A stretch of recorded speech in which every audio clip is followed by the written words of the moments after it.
Hi friends, వీరాస్ intraday తెలుగుకి స్వాగతం. So నిన్న ఏం చెప్పానంటే మనకి ఎక్కడైనా ఇక్కడ ఈ రేంజ్‌లో గ్యాప్ అప్ అయిపోయిన తర్వాత మనకి ఇక్కడ సైడ్ వేస్ మూవ్ అయ్యి పైన బ్రేక్ చేస్తే పొజిషన్స్ ఎంటర్ చేయమన్నాను. కాకపోతే మనకి ఇక్కడ ఓపెన్ అయ్యింది.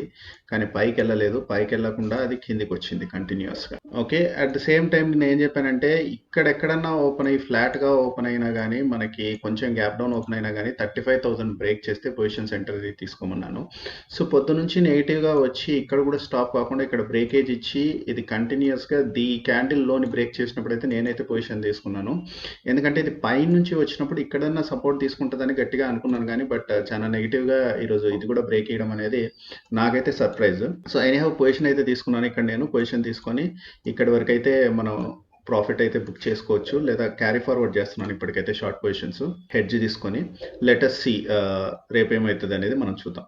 సో ఇప్పుడు రేపటి ప్లానింగ్ ఎలా ఉండాలి అంటే మనకి రేపు పొద్దున మనకి 34,800 అనేది ఇప్పుడు మేజర్ థింగ్ అండి. రేపు పొద్దున మార్నింగ్ ఫస్ట్ 15 మినిట్స్ క్యాండిల్ కానివ్వండి, 5 మినిట్స్ క్యాండిల్ కానీ దీని కింద క్లోజ్ ఇస్తుందా లేదా అనేది ఇంపార్టెంట్. ఓకే, 15 మినిట్స్ తీసుకుంటే కొంచెం మంచిది. సో దీని కింద క్లోజ్ ఇచ్చింది అంటే మనకి నెక్స్ట్ టార్గెట్, ఈజీ టార్గెట్ వచ్చేసి 34,600 అండి. కాకపోతే 15 మినిట్స్ ఆగామంటే ఫస్ట్ 15 మినిట్స్ క్యాండిలే మనకి ఏం చేయొచ్చు అంటే కొంచెం గ్యాప్ డౌన్ వచ్చేసేసి కూడా ఇక్కడ 34,600 అనేది ఈజీగా టచ్ చేయొచ్చు. సో టచ్ చేసినా కానీ మనం ఏంటంటే దీన్ని బ్రేక్ చేసిన వెంటనే ఇమీడియట్గా మనం పొజిషన్స్ తీసుకున్నామంటే ఈజీగా 34,400 అయితే చాలా ఈజీగా వెళ్తుంది. దాని ఫర్దర్ ఫాల్ ఉంటుందా లేదా అనేది రేపు సిచ్యువేషన్స్ని బట్టి, ఈరోజు ఏదో డేటా ఉందనుకుంటా, ఆ డేటా రిలీజ్ని బట్టి మనకి మూమెంట్ అనేది ఉండొచ్చు. మరీ గ్యాప్ డౌన్ ఎక్కువగా అయినా కానీ, అంటే మరి ఇక్కడెక్కడ నా 34,600 బ్రేక్ ఇచ్చేసినా కానీ డైరెక్ట్గా నా సజెషన్ ఏంటంటే ఫస్ట్ ఒకసారి కొంచెం పైకి పోయి మళ్ళీ ఓపెన్ అయిన క్యాండిల్ని ఎప్పుడైతే బ్రేక్ చేస్తుందో లోని, అప్పుడు పొజిషన్ అనేది తీసుకుంటే మనము డౌన్ సైడ్ అనేది ట్రైలింగ్ స్టాప్ లాస్ పెట్టుకొని కంటిన్యూ చేయొచ్చు. అది గ్యాప్ డౌన్ అయినా కానీ ఫ్లాట్గా ఓపెన్ అయ్యి కిందికి వెళ్ళినా కానీ. అలా కాకుండా ఫ్లాట్గా ఓపెన్ అయ్యి పైకి వచ్చింది అనుకోండి, ఇట్లా పైకి వస్తే నాకు తెలిసి 35,000 అనేది మేజర్ రెసిస్టెన్స్గా యాక్ట్ చేయాలి ఇక్కడ. ఇది యాక్ట్ చేయకుండా ఇది కూడా బ్రేక్ చేసి పైకి వెళ్ళిందంటే మనకి ఏంటంటే రేపు రేంజ్ బౌండ్లో ఉండే ఛాన్సెస్ ఎక్కువగా ఉంటుందండి. సో రేంజ్ బౌండ్ వచ్చి 34,800 నుంచి మీకు 34,400, సారీ 35,400 ఆర్ 35,200 నుంచి మనకి ఇక్కడ అంతా రెసిస్టెన్స్లే ఉన్నాయండి. సో ఈ రేంజ్లోనే ఉండే ఛాన్సెస్ ఎక్కువగా ఉంటాయి. సో మాక్సిమం ఇంతవరకు వెళ్తుందండి 35,500.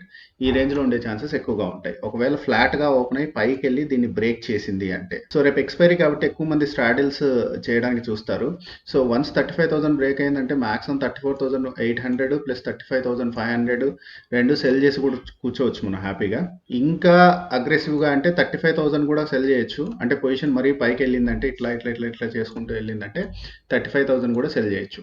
భారీ గ్యాప్ అప్ ఏదైనా వచ్చేసేసి అంటే 35,000 అబో కొంతసేపు ప్రైస్ సస్టైన్ అయ్యింది అంటే మనము హ్యాపీగా లాంగ్ పొజిషన్స్ అనేవి తీసుకోవచ్చు. ఇంకా మనం నిఫ్టీలోకి వచ్చామంటే నిఫ్టీ మనకు వచ్చేసేసి ఇక్కడ ఒక రెసిస్టెన్స్ రేంజ్ ఉందండి. ఇక్కడ 16,000 to 16,050.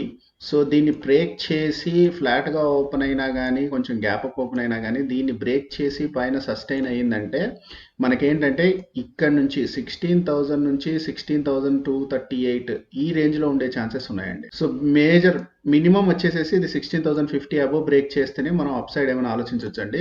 ఈ అప్ సైడ్ ఆలోచించినా కానీ ఇక్కడ చాలా తక్కువ గ్యాప్ ఉందండి. సో ఎక్కువ సైడ్ వేస్ మూవ్మెంట్ వెళ్ళే ఛాన్సెస్ ఎక్కువ ఉంది. సో నిఫ్టీలో అప్ సైడ్ అయితే నేను ఒకవేళ వెళితే అంతగా ప్లాన్ చేసుకోకపోవడమే బెస్ట్. ఇంకా డౌన్ సైడ్ అన్నారంటే మీరు ఎప్పుడైతే 16,000 బ్రేక్ చేస్తుందో, ఓకే, రేపు ఇక్కడెక్కడన్నా ఫ్లాట్గా ఓపెన్ అయ్యి కిందికి వచ్చినా కానీ, కొంచెం గ్యాప్ అప్ ఓపెన్ అయ్యి కిందికి వచ్చినా కానీ, అంటే 16,000 కిందనే ట్రేడ్ అవుతూ ఉంటే ఫస్ట్ టార్గెట్ వచ్చేసేసి 15,900 అండి. ఇది మేబీ ఫస్ట్ క్యాండిల్లోనే కవర్ కావచ్చు మాక్సిమము. సో 15,900 ఒకవేళ మనం మిస్ అయినామంటే మనం వెంటనే ఏం చేసుకోవచ్చు అంటే ఇక్కడ షార్ట్ పొజిషన్ తీసుకున్నా కానీ 15,800కి అయితే ఈజీగా వెళ్ళే ఛాన్సెస్ అయితే ఉన్నాయి, కొంచెం గ్యాప్ డౌన్ అయినా కానీ. సో గ్యాప్ డౌన్ అయితే మీకు సేమ్ స్ట్రాటజీ అండి.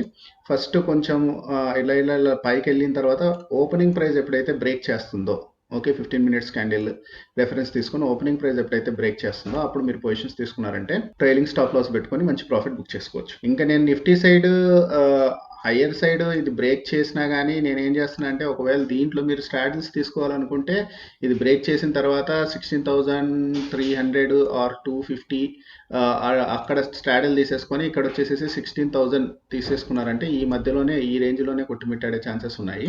సో వీక్లీ ఎక్స్పైరీ కాబట్టి స్ట్రాడల్ చెప్తున్నాను. సో ఇదండి ఇవాళ అనాలిసిస్. మళ్ళీ రేపటి అనాలిసిస్తో మళ్ళీ మీ ముందు ఉంటాను. అంతవరకు సెలవు, బాయ్.